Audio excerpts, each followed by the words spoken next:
Empezamos la segunda parte de, de lo que es el periodo del primer gobierno de Alan García, 1985-1990. Estamos en 1987 y el Perú está en una crisis económica terrible. Una crisis el Estado está prácticamente en la quiebra.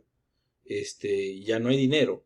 Se dilapidaron los recursos, la burguesía no invirtió como esperaba Alan García. El terrorismo está peor que nunca porque se ha reactivado el MRTA, porque Sendero ahora está golpeando las ciudades, principalmente a Lima, y hay pánico general por el dinero y pánico por la seguridad personal. En ese contexto, resurge una propuesta de derecha. El primer gobierno de la UNDE termina con una derecha impopular porque habían manejado mal al país o no lo suficientemente bien para lo que era un contexto de crisis. La derecha ahora resurge con Vargas Llosa. Vargas Llosa va a aparecer, va a emerger como la nueva opción de la derecha. El año 87 Vargas Llosa comienza con una serie de presentaciones públicas en la calle, mítines en la calle, presentaciones públicas en televisión también, en las cuales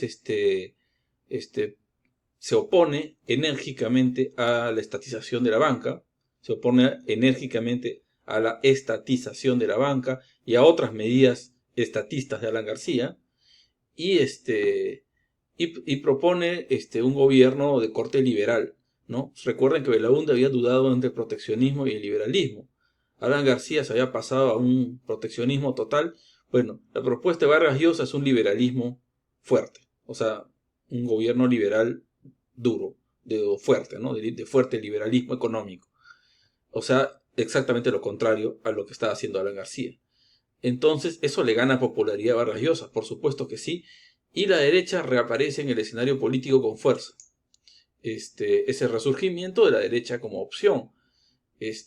Y el país se polariza, porque los apristas apoyan a la estatización de la banca, la apoyan. Obviamente, son gobierno, los apristas, pero también la izquierda.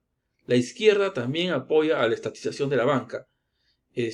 ¿Por qué la izquierda apoya la estatización de la banca? Por una cuestión ideológica. Desde una perspectiva socialista, comunista, pues expropiar a la banca está bien. En una economía socialista, los bancos son del Estado, ¿no? Piensen en Cuba, por ejemplo. ¿Ustedes creen que en Cuba hay bancos privados? Les doy la respuesta, no. En Cuba solamente existe el Banco del Estado de Cuba, ¿no? Igual, ¿ustedes creen que había bancos privados en la Unión Soviética o en los países comunistas de la época? No, no había. No había. ¿Ustedes creen que hay un banco privado en Corea del Norte? No, no hay, spoiler, no hay. Por supuesto que no hay bancos privados en Corea del Norte. Entonces, la izquierda, programáticamente, ideológicamente, tiene claro que la banca tiene que ser del Estado. Y solamente por eso decide apoyar a Alan García en esto. Por supuesto que tenían sus diferencias con el APRA, pero hace a un lado las diferencias para ponerse juntos en el mismo bando frente a la derecha en este tema de la estatización, ¿no? ¿Cómo responde la población? La mayoría de la población peruana en realidad se adhiere en este momento, 87 y también hasta el 88, a la propuesta de Vargas Llosa. No porque se hubiera derechizado a la población, no era por eso, sino porque la gente estaba tan desesperada entre la crisis económica y el terrorismo y todo lo que estaba pasando mal en el país, que un candidato como Vargas Llosa, que decía que iba a hacer exactamente lo contrario a Alan García, tenía todas las de ganar, pues. Obviamente. Obviamente que va a haber gente que se le va a adherir si va a decir yo voy a hacer exactamente lo contrario que el señor García, que es lo que decía Vargas Llosa. Obviamente. Entonces la izquierda y el APRA son afectados negativamente. Este tema de la estatización polariza y en esta polarización la derecha sale ganando, es lo que les quiero decir. El apoyo al APRA del lado de la izquierda va a ser muy problemático. Y digamos que en puertas adentro, en lo que es la izquierda, puertas adentro, hay diferencias en torno a cómo se maneja ese apoyo. Mientras que Barrantes es partidario, o sea, el líder de la izquierda es partidario de llegar a una suerte de alianza con el APRA, a una suerte de acuerdo, aunque sea coyuntural. Hay otras bases de izquierda, otros sectores de la izquierda, que no quieren saber nada con el APRA, y hay muchas bases intermedias, sectores intermedios, liderazgos intermedios, que quieren llegar a diferentes tipos de arreglos intermedios. Eso hace que se aviven las disputas internas dentro de la izquierda, y finalmente la Izquierda Unida, tras unos años de disputas internas, en el año 89, se divide. Un año antes de las elecciones del 90, la Izquierda Unida se divide. Y eso ya sabemos cómo le va mal a la izquierda cuando está dividida. Ya hemos visto en anteriores elecciones, que cuando la izquierda está dividida, saca porcentajes muy malos. Bueno, en el 90 esto se va a repetir. Les va a ir mal en las elecciones. El APRA, entre tanto, también está en su crisis. El APRA está en su crisis porque ya había un malestar con respecto al gobierno. Los apristas, por supuesto que defienden a este gobierno, porque es su gobierno, pero ya eso es, digamos que para afuera.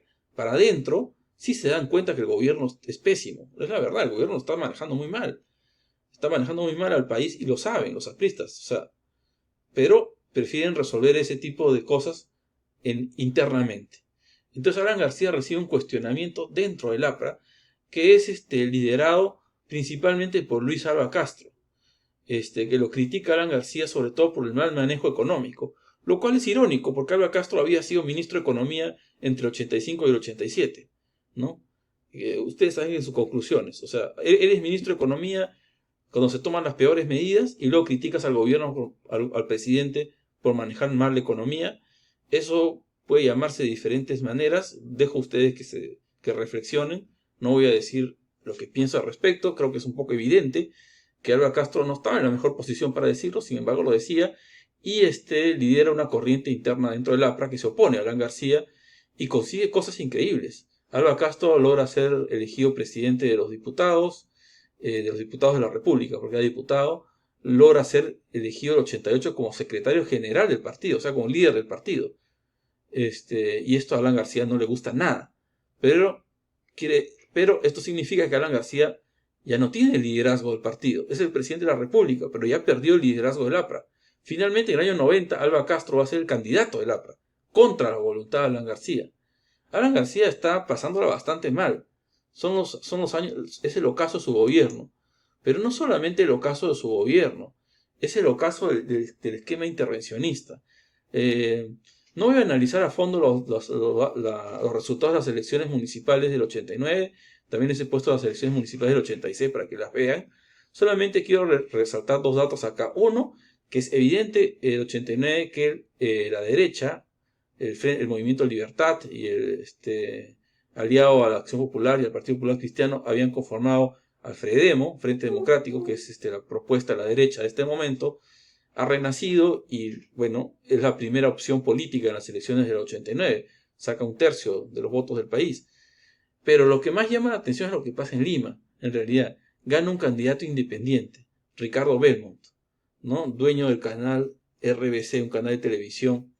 Es elegido como alcalde de Lima, derrota a Fredemo, o sea, a la derecha, derrota al APRA y derrota a la Izquierda Unida. O a lo que queda de la Izquierda Unida, en realidad, porque la izquierda ya se estaba partiendo. Esto es un hecho bastante interesante, porque ¿qué quiere decir? Que ya estamos ante lo que se conoce como la crisis de los partidos políticos. Esto también lo dice Tanaka en su texto. Martín Tanaka en su texto también habla de esto. El esquema movimentista, ¿se acuerdan del esquema movimentista del que hablaba Tanaka? Este esquema que los partidos son representados, son apoyados y representados y a su vez representantes de sectores diferentes. O sea, la derecha con base en los gremios empresariales, la izquierda con base en los sindicatos y organizaciones populares, y el APRA a su vez con base en varios colegios profesionales y también en diversos sindicatos. Ese esquema se rompe para el año 89-90. Ese esquema ya se rompe, el esquema movimentista. También esto implica lo que acabo de decir. Al romperse el esquema, se rompe la representatividad de los partidos. ¿A quién representan los partidos? Las personas, los ciudadanos, dejan de confiar ya no solo en el APRA, en la izquierda, en la derecha, no confían en nada que se conozca como político, ¿no? Más o menos como hasta ahora, pero en esa época era más fuerte todavía. Entonces, la palabra político suena ya a mala palabra, suena feo. Decir soy político ya suena feo ya para esta época, porque han caído en desprestigio todos los partidos políticos. Todos han caído en desprestigio, ¿no? Mientras que la crisis se profundiza, el Estado intervencionista entero entra en crisis. Todo el Estado intervencionista entra en crisis. Entra en crisis porque ya no puede intervenir, pues. Es un Estado que ya no tiene la capacidad de intervenir que tenía en los tiempos del gobierno militar. Primero que nada, por una crisis económica fuertísima. Con esta crisis, ¿cómo vas a intervenir? Es muy difícil intervenir si no hay dinero. ¿Se entiende? Todavía está la capacidad de intervención armada, pero las Fuerzas Armadas también están siendo cuestionadas en su capacidad de intervenir. Vienen desde el año 80 tratando de resolver el conflicto armado interno sin éxito. Se están enfrentando a los terroristas y el terrorismo lo único que hace es crecer. Entonces, el esquema intervencionista parece que no funciona. De otro lado, el intervencionismo internacional, a nivel internacional, ya no da para más. Alan García había sido bastante, ¿cómo se dice? Bastante protagónico en este sentido, porque en sus años de auge, entre el 85 y el 87, se da varias giras por el extranjero. Parecía que era un buen presidente, lo reciben en Francia, en España, lo reciben en nuestros países vecinos, y todo eso, y hace propuestas muy audaces, ¿no? Como la de crear un organismo latinoamericano, como una especie de organización de estados de América Latina, algo así propone Alan García por esta época.